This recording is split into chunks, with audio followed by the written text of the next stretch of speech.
Hi and welcome. My name is Sarah Dexter and I am an admissions and recruitment specialist here at the Brown School at Washington University in St. Louis. We're really excited that you're joining us today. Today we're going to talk about student research opportunities at the Brown School. I'm joined by some of our fellow students, MSW, MPH, and dual degree. So first I'm going to ask each of our student panelists to introduce themselves. So if you could share your name, where you're from, program, year, and what research position or project you're currently working on. Hi everyone, my name is Romario and I'm originally from Namibia. I am now a second year student at the Brown School doing the dual degree MPH MSW program. And I work as a research assistant at the Prevention Research Center, PRC, under the Public Health in Action project. Hi, I'm Sarah. I'm from LA and I'm a first year MPH student specializing in health policy analysis. And I'm also working at the Prevention Research Center, but I'm working on the AIM Local Health Project, which works with local health departments. Hi, I'm Alexi. I'm a first year MSW student and I'm concentrating in domestic, social, and economic development. And I'm a research assistant in the Center for Social Development, working on financial capability and asset building. Awesome, thank you so much for sharing a little bit about yourselves. We'll get more into their current research projects and experiences later on during this session. So if you have questions along the way, we do have a live chat feature, so you can type those in and we will try to get to all of those by the end of the session. If we don't, we can follow up with you afterwards as well. So to start, I would like to ask each of you your why. Why did you want to get involved in research? What are you passionate about? And how does this work align with maybe some of your future goals or career interests? So any of you can start. So I can start. So I came to the Brown School. I was really excited about the possibility of kind of being on the forefront of where the social work field was heading. And social work, one of the main tenets of social work is that we practice evidence-based practice. And everything that a social worker does is backed up by research and by countless different trials, and we don't do anything just because. So I'm really interested in how the field is developing, specifically within the areas of how we're helping people access wealth and improve their financial well-being. So the opportunity to participate in research was huge for me. And I knew at the Brown School I would be able to be part of research centers that were publishing and were working regularly day to day on research that would go out and would literally be shaping the field as I became a practitioner. So I got involved in research because I used to be a STEM major in undergrad and I had a lot of hard science skills, which really was just pipetting. And so I became more interested in kind of policy research and policy analysis and more on the qualitative side. And so the research I'm doing now is a lot of data analysis and interacting with actual people, interfacing with them about how they feel that the current health department policy is enhancing their practices, because we're also trying to introduce evidence-based practices directly in their line of work in order to really enhance chronic disease prevention within St. Louis and Missouri as a greater community. And so I'm really interested in drug abuse prevention policy, and so I'm kind of interested in how my work with government right now will align with that in the future. Yeah, and I think for me, because I'm interested in evaluation, particularly evaluation of health programs, I managed to find a research assistant opportunity that would help me look at the evaluation work around state health department programs. And so I became more interested in research when I learned that there are a few methodologies that have been inaccurate in the way that research has been applied and that has had implications at a policy level. And so my interests are broad. I am mostly focusing on dissemination and implementation science. So how do we conduct research that is both evidence-based and grounded in ethics, but also understanding how we can capture data that truly reflect the experiences of the surrounding community.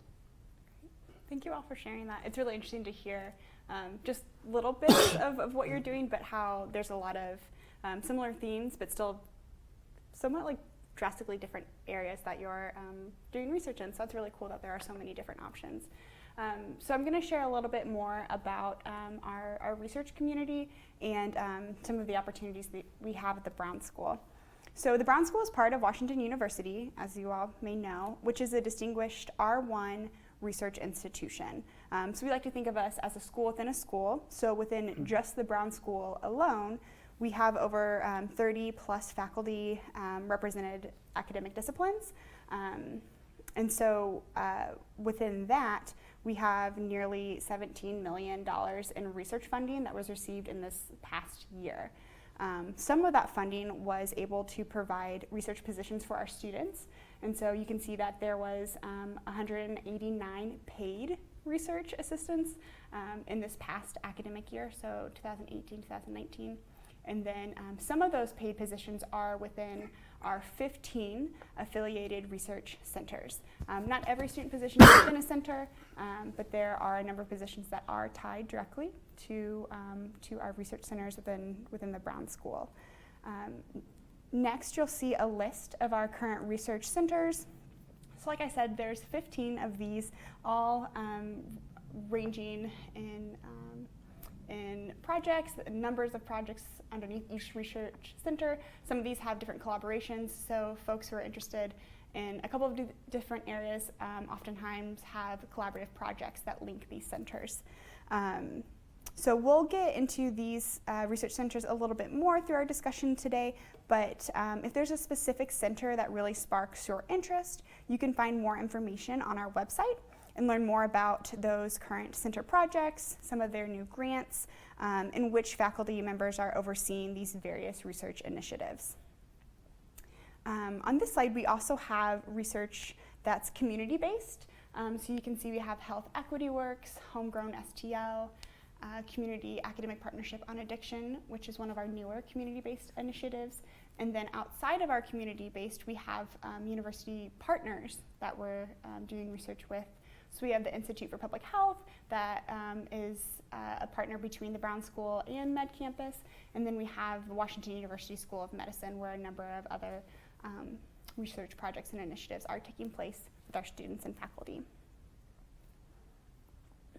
In addition to these partners, we have a number of student research opportunities.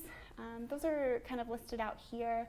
So you can work at a research center, one of those 15 that I noted. You can also work with faculty individually. Not every faculty member is tied with a research center, and so a number of folks have projects that they are working on, maybe at a more individual or a different sort of level. Also opportunities at a School of Medicine with our campus partners, Center for Diversity and Inclusion, the RSVP Center, et cetera. In addition to those actual research experiences, you can present at conferences. We have the opportunity to co-author papers with our faculty members if you're really interested in authorship and publications. We offer Research Without Walls every year. Typically, that's run by a faculty member and some of our students. In the past, Patrick Fowler has helped facilitate that. And then there's also opportunities to do independent studies and special projects if you have a really specific interest that you're wanting to expand on. You have the opportunity to do that as well. So those are just a really quick overview of the ways that our students may get involved in research. I would like to hear a little bit more from our student panelists. Can each of you share a little bit about how you went about finding some of these research opportunities? There's a lot of different ways that you can find them, as you can see from that slide. So I'm curious, how did each of you find the positions that you're currently in, and what was that process like for you? I can go. So I finished my concentration practicum in the spring of last year, and that presented me the opportunity to find or search for work opportunities. And so I decided to focus that summer trying to find an opportunity in research. And so I kept an eye on the Brown School's Simplicity website, which has a list of, or they post a list of opportunities throughout the school year, including summer. And so I managed to apply for a position at the PRC using the Brown School's Simplicity portal. And I was fortunate enough that my supervisor then asked me to stay on for the academic year, and so that's how I managed to navigate that process. That's awesome. So it sounded like it started off as like a summer part-time position. Correct. And then continue on throughout the school year. Correct. Oh, very And cool. then I did want to mention I'm also a research assistant at the Bioethics Research Center, medical campus, and it was the same process. I saw the opportunity presented on Simplicity, and I just applied and was fortunate again to be interviewed and been able to manage 2 research positions throughout the academic year. Cool. Thank you. So I can go next. I went to the part-time job fair that they have at the beginning and tail end of orientation at the beginning of the academic year, and during that time I just passed out a bunch of cover letters, my resume around, and talked with potential PIs, and just eventually got interviewed with the Prevention Research Center, and that's how I got my position. Yeah. Mine is very similar. Last April, I came to Admitted Students Weekend, and they have actually a research fair, kind of I don't know, it's in the 2nd floor of Hillman, or it was then, and I was just going around trying to learn about what all of the different centers were doing, just kind of curious, and I started talking to the people at the CSD table, and I was really interested in their work, and I was like, hey, I'd like to learn more about this. I just want to kind of read some of your publications, and they were like, well, tell us about you, and so I did, and they were like, well, maybe this would be a good fit, so I followed up with them in June, and then again when I got onto campus and was able to kind of fill that role as a research assistant.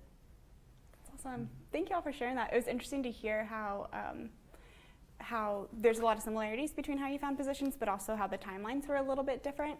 And I think that's important to note that there are a number of student research opportunities, but the timelines may look a little different for some of our students. So it sounded like the first year you were not involved in research. Is that correct? I actually was. Oh, you were? So that opportunity, I worked with Dr. Daryl Hudson, who is faculty in public health, and I managed to make that connection with Dr. Hudson prior to starting the program. Oh, okay. And then as soon as the academic year began, I planned to meet with him, and just was very vulnerable and very straightforward at the same time, and said I'm really interested in the work that he's doing, and was wondering if I could work as a research assistant, and he offered me the opportunity. Oh, that's great. So yeah, that's how I think those personal connections are something definitely that I would encourage folks to tap into, because faculty throughout the year have quite a bit of research going on, so they tend to be more involved in more than one subject of research, and so there could be opportunities at various times and levels of research. I think that's a good point, because we do, as many of you mentioned, the Simplicity, which is our essentially like a job board website where we post a lot of these positions. That is a wonderful, wonderful resource for our students. But I like your point about how personal connections and relationships can be really meaningful. And so if there's a faculty member that you're interested in working with and connecting with, then many of those faculty members are really open to chatting with folks and seeing what sort of connections they can make if they have positions available. So I'm glad you mentioned that. That's awesome. So for our next question, as we've been chatting about, there's a lot of research opportunities that are available, and students have the chance to gain a variety of different skills depending on what sort of projects they're working on, what their interests are, different research methodology, analyzing data, writing and publishing those results.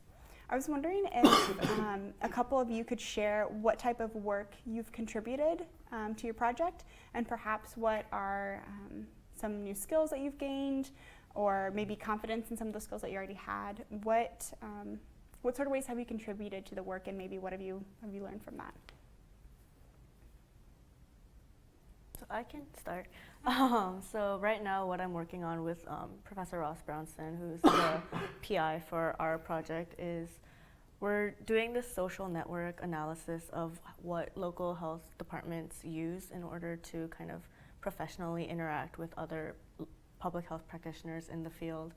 And so we're really interested in how we can disseminate our information to them in more like bite-sized Twitter or Facebook feeds, but also if they're even using Facebook or Twitter. And so we're actually preparing an abstract and a paper to present at NACHO, which is the National Association of Coalition of City and County Health Organizations.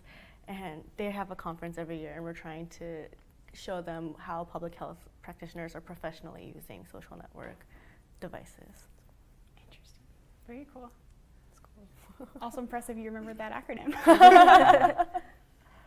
So I also work in a PRC under PI faculty member Dr. Brownson. I think I've been very fortunate at the PRC to have had the opportunity to engage in different research methodologies and opportunities to learn new skills. I've never really worked on infographics for research, particularly around disseminating research using infographics that are easily translatable and understandable to the community.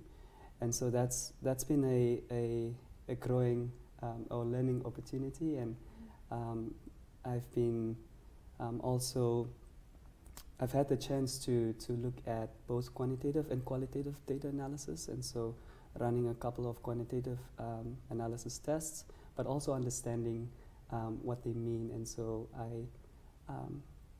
what's one thing to run a test, and it's another to interpret, and I think with that comes the challenge of writing research. In general, it tends to be a different kind of writing style that I'm not familiar with, and that's something that I've had to sharpen over time, and I'm still sharpening because there's always room for improvement in writing. But overall, I can say that I've had the opportunities in multiple aspects. With qualitative data, I've had qualitative data experiences in the past, and I've had the opportunity to work with in vivo qualitative software, but never really doing consensus coding. And so understanding the importance of consensus coding in research and how we conduct consensus coding was a new experience to me, and definitely learning a lot more each day. I think with there's just so much to learn, and that's a great thing about working at places like the PRC, because my supervisor is very genuine and open to learning about my interests and what they can do to make sure that I learn as much as I can, and particularly in areas that I want to see the most growth. Mm-hmm. And so that's been quite the experience at the PRC. That's great. So it sounds like so there's some projects and some skills that they're planning on having you learn, but also it's a mutual relationship. There's areas that you're interested in growing and learning, then your faculty member's very open to that as well. Yeah. I also really appreciated, I think in both of your, in both of what you shared, how it's really important to translate research in a way that's easy for regular people to understand, folks outside of academia. I think that's a big part of what the Brown School stands for, and so I think that's really cool that you're seeing that in the work that you're currently doing on the projects that you're on. So that was really interesting, just to have you all note that. So thanks. And it's challenging too, right? Like, how do you take something that's so complex and make it simple? where sometimes it's easier to make the simple things more complicated. That's a different challenge, but I think the really big challenge is how do you break down information that is easily translatable to multiple audiences, both at policy level and communities, individuals. Yeah, because those can also be very different populations as well. So that's interesting. Thank you for sharing that. That's great. So our next question, as you can see, we're doing a lot of different sorts of research here at the Brown School, but our research really aims to inform interventions, programming, direct practice, policy.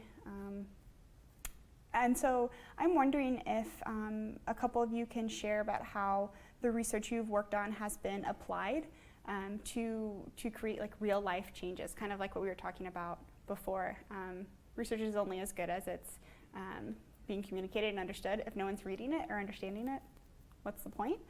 So I'm wondering, if a couple of you can share how your research is being applied, or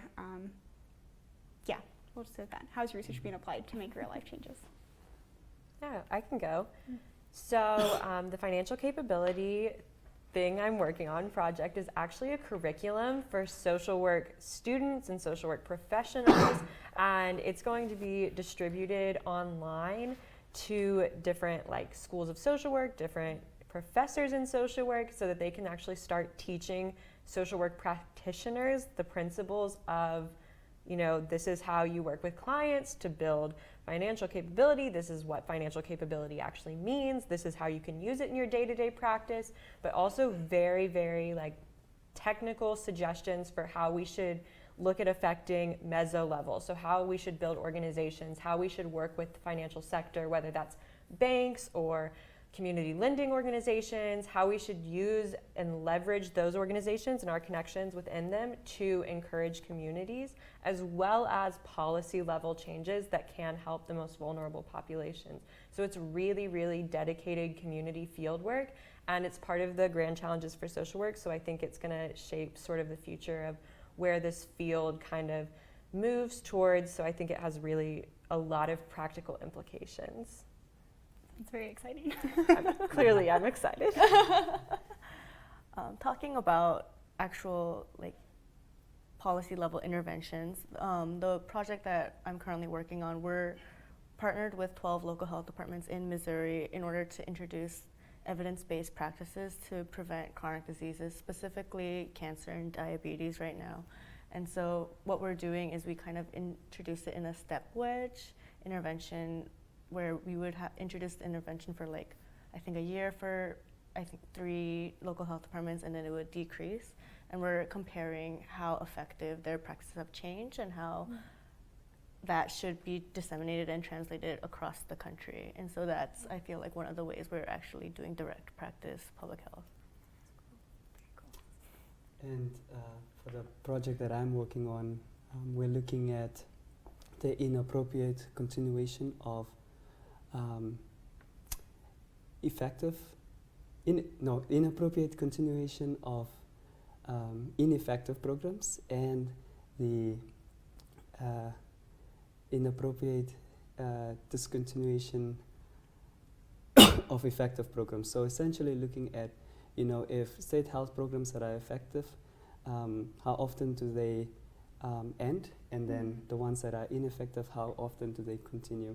And so one of the objectives was understanding what are the factors contributing to whether programs, public health state programs, end or continue, and how, what are the decision making processes involved.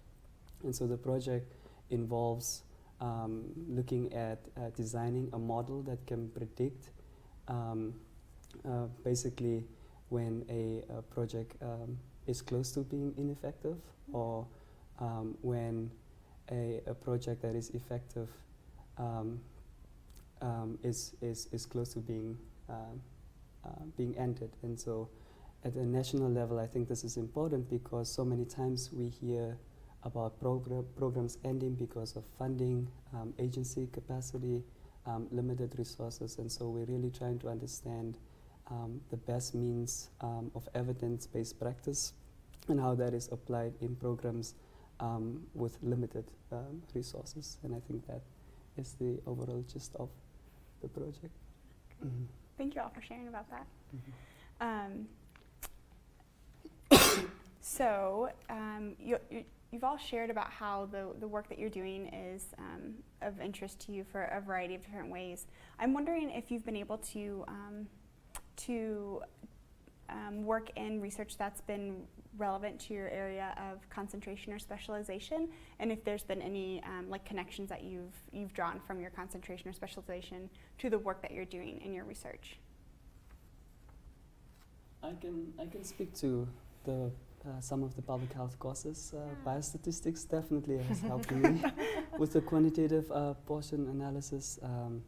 I can say that with writing research, the courses that require us to write, assignments based on a health issue, and that require you to do a literature review do come in handy when you're working as a research assistant, because it allows you not only to build up your personal references for all the assignments that you've done,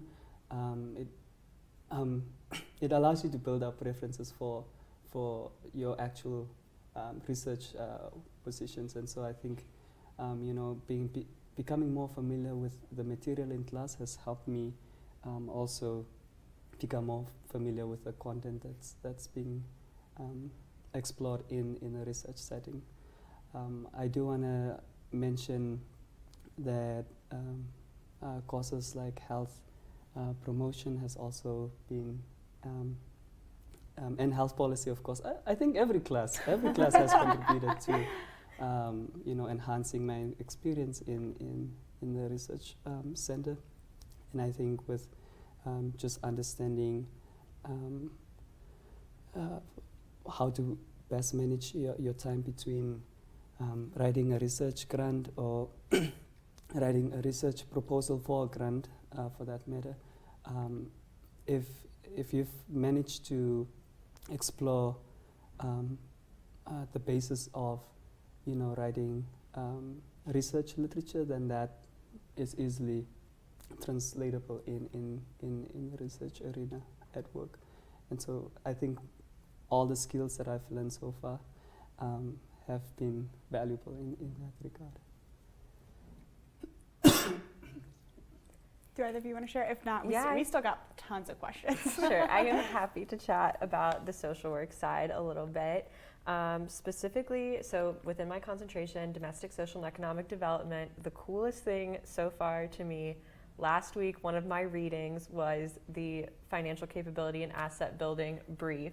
And so I was assigned to read it for class. And I was like, yes, I got this. So great opportunity of crossover between the classroom and the research, because it was literally the same material. Mm. That's awesome. That's cool how that stuff aligns. Yeah. Great. Thank you all for sharing. Okay, so I think this is our last question before we get to the questions that were submitted in advance. And then we'll get to the questions that were submitted from all y'all live audience folks.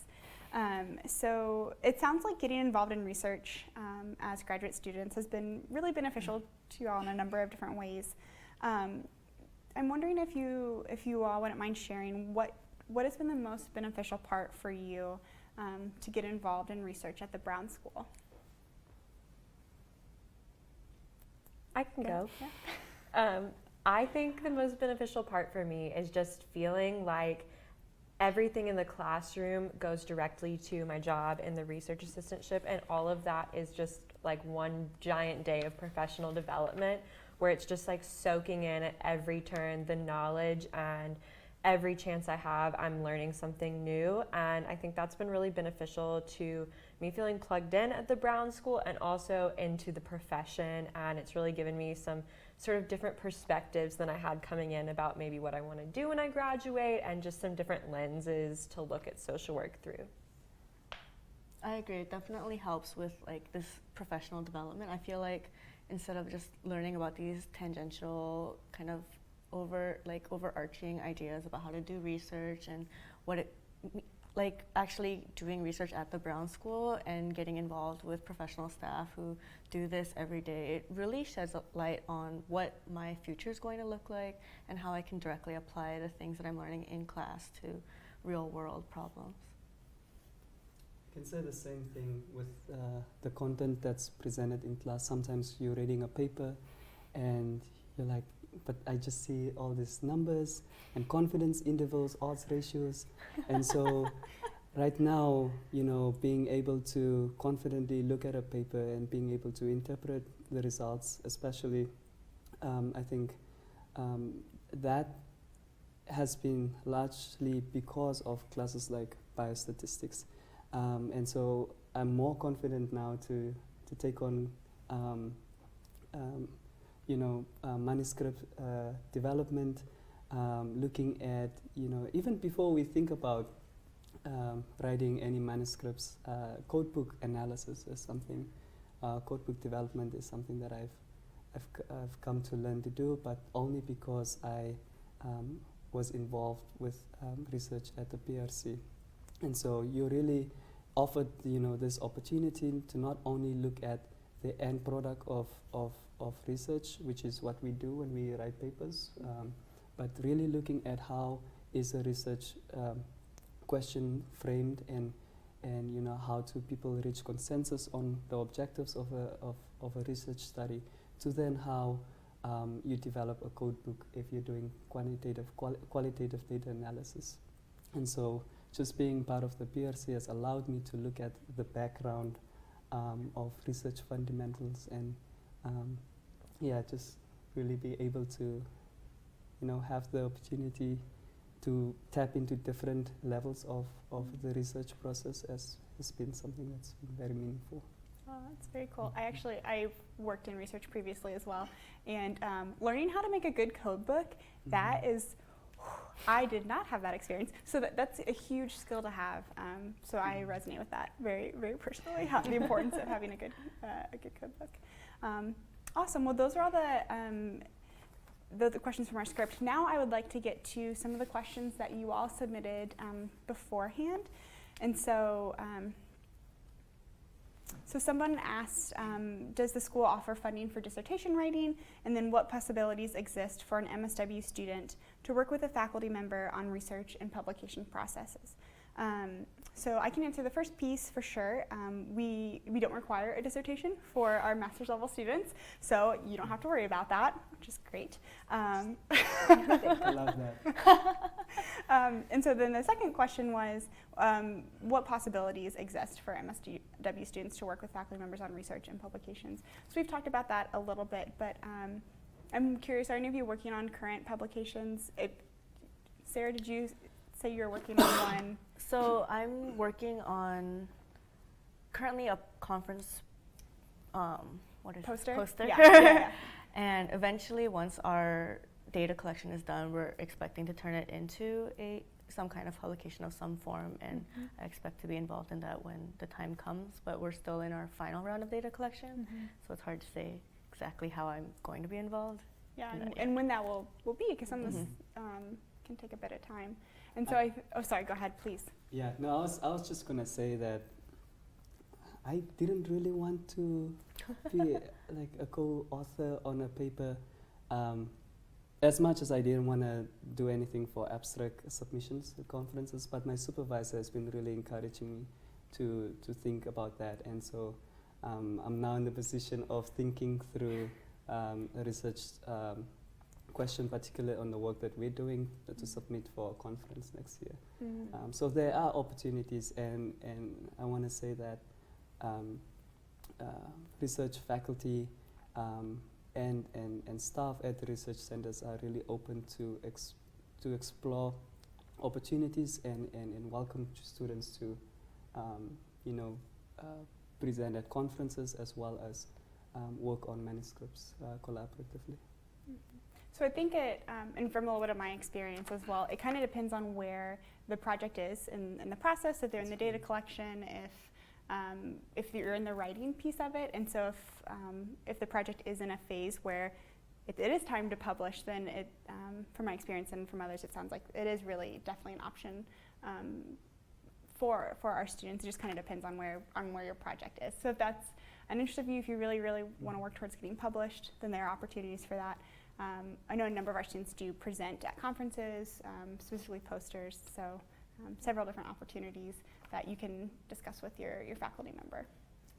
And there is, if you're interested in poster research presentations, we have the Research Without Walls. Mm-hmm. So that's an opportunity also, particularly if you're a student and you know that research is really important to you and you want to maximize opportunities to present. I think that happens every year in the spring, and it's open to all students to apply. So even if you aren't able to do any or to be part of any conference or manuscript opportunities, I think opportunities outside of the workplace will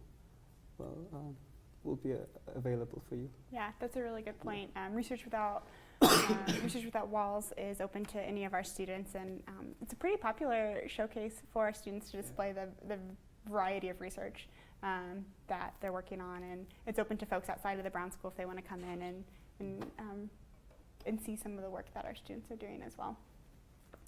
So this question will be really applicable to you all. How do you balance research with the pressure of grad school? It's the end of the semester and finals are basically here, so how are y'all doing?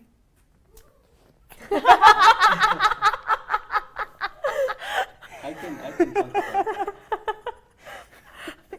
Unless someone wants to go. I can go. So I think for me, my supervisor, again, very understanding, and I think that's across the board for all our faculty members here at the Brown School, is that they do understand when students are approaching finals. And I know my supervisor even asked me if I needed time away because she emphasized that I'm a student first before anything else. And so I think with having to work at the research center throughout the academic year, there are challenges when you have instances where you become sick like I do, and I start falling behind in class, but also then start falling behind on the projects. And I think that there is a balance in between what you decide on working on, right? And so it's good to always communicate what you're comfortable with doing and what you're able to do in the time that you're hired as a research assistant. I think my supervisor was very proactive in making sure that I didn't feel overwhelmed. Whereas when I worked working at the Biomedical Ethics Research Center, I just always felt that I didn't want to disappoint my supervisor until I had the conversation and said, hey, I've been taking work home and I've been trying to finish some of the research work. But he was surprised that I did that. It's like, you're not supposed to take work home. And so I think people particularly are more open and more willing to be flexible with you if you communicate that. Yeah. I absolutely agree. I know we laughed, and that was probably concerning, but there's no need to be worried. I think you're so right, so spot on. Everybody I've worked with has been so understanding and so flexible with my schedule, definitely to the point of I took all of finals week off of research because I just knew that I needed to focus on papers. So knowing yourself and just being really specific and intentional with how you set your schedule, I think you're spot on with everything you said. Mm-hmm. Sorry for the laugh on our part. Yeah, I think it's really important to realize that our title is student researchers, and the student comes before the researcher. And so, like Romario said, all of my bosses have been telling me, being very intentional in communicating that I don't have to come to work if I'm feeling overwhelmed in any way, even at any point during the semester, because midterms also sneak up on you without you even realizing. You're like, oh my gosh, it's December, I have 3 things due tomorrow. And it's fine, it'll be fine. You'll get through it. So it sounds like, sorry, go ahead. So it really sounds like having a good relationship with your supervisor and just having that communication and setting expectations from the get-go can set you up when times are a bit stressful, like finals, to know kind of where y'all land. So we have another question. This one asks, is there space to study specific populations, i.e. Black women and mental health? Short answer, yes. There are a lot of different opportunities to get involved in research depending on your area of interest. And so my recommendation would be to identify what it is you're interested in first off, and then see what are some of the projects that are currently being done with our faculty members. Our website has a lot of information on there, but even when you come here as a student and you take classes with specific faculty members, you're going to learn about a lot of other new topics that you may be slightly familiar with or maybe not familiar with at all. And so you can start looking into that now if you're interested, but also I would say there's definitely room as a current student to learn about new opportunities, and then to talk with those faculty members if there's a very specific area that you're interested in and that you want to research in. Talk to them, and they may be able to connect you and make that happen, kind of like how Mario did with Daryl, right?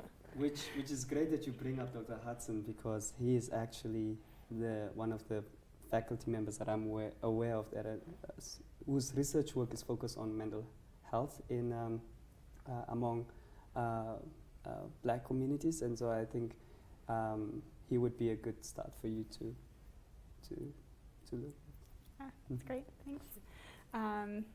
Another question on here is, are there research assistantships available for part-time students? So we are a full-time in-person program for MSW, MPH, and MSP. So research assistantships are available for any of our full-time students, but it is a full-time program. So that's the piece there. There was one other fairly long question submitted ahead of time. We're going to follow up via email with this question just because it's there's a lot of different questions within it, and it's super specific. So if you're watching, I just want to let you know we will be following up with you. So now we want to get into questions that were submitted live.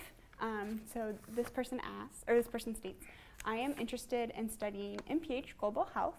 Can you share more about current opportunities? So yeah, there's a lot of opportunities available for our students in this specialization. I can name a couple. So Laura Iannotti has a nutrition lab that works with folks globally that are undernourished. And so she is actually currently right now in Geneva presenting her work at the World Health Organization. So she is one person who does a lot of work, and a number of students have worked with her in the past. Jessica Levy, one of our student ambassadors, Ashwarya, has worked with her on various projects, and then was actually, sorry, nope, that was different. There's also opportunities for global practicum.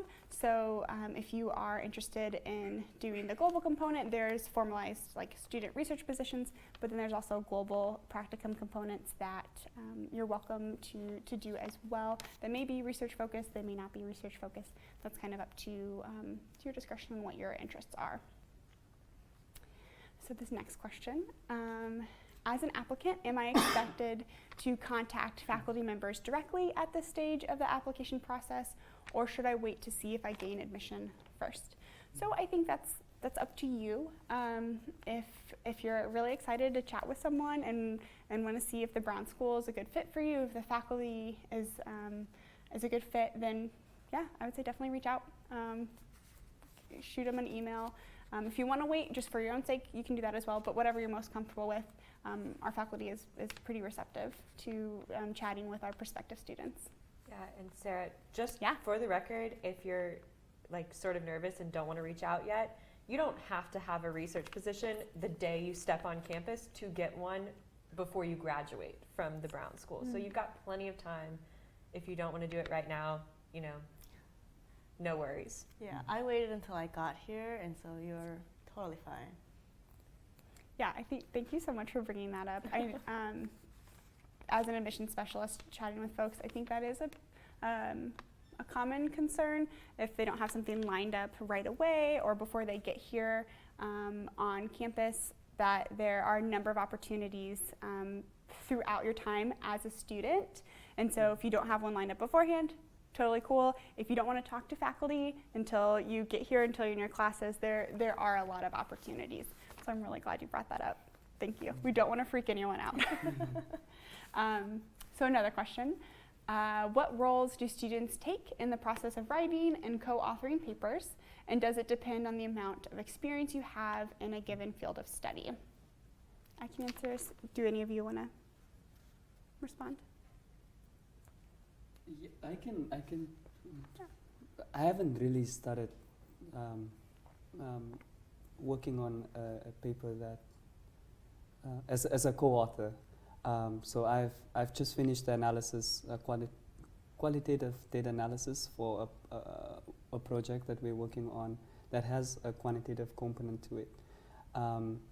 But I want to say, from aforementioned, that my supervisor has been encouraging me to think about writing my own paper, and so start thinking about a topic that I'm interested in using the data that is available through the project.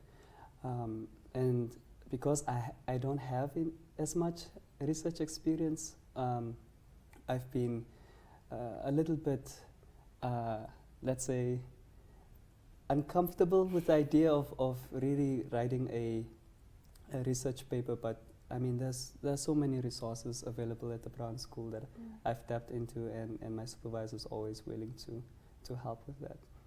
Because my experience with research only involves data collection, some kind of analysis, but not really, in depth. If we're thinking about manuscript development and co-authoring or co-authorship. So I want to say that the experience, in some regards, it really depends on the context. Sometimes it is crucial, sometimes it's not really important, and it really is also, to your point of, depending on where you are in the process of where the research is, the process of the research, that would determine whether what there are opportunities and what those would look like, and what kind of experience they would require. And so that, I don't know if that is helpful, but don't be discouraged, because I did not have much research experience.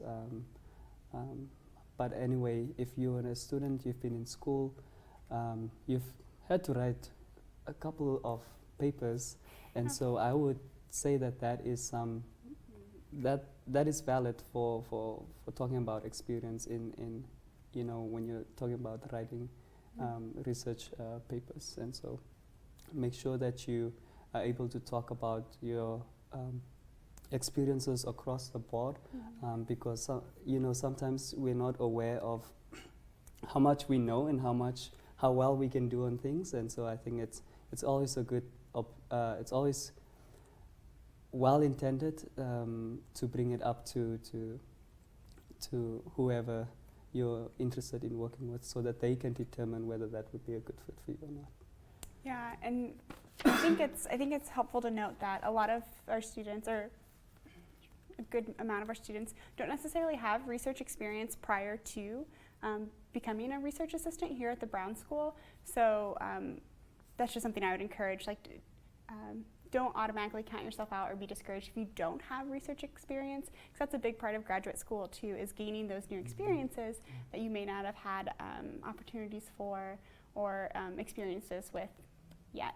And another point about if you're feeling a little uncomfortable or less confident in some writing abilities, we do have a communications lab where Peter Coogan and other folks are there to help with any writing resources that you may need. So that's just another option if you're really interested in this area, haven't done it before, but want to.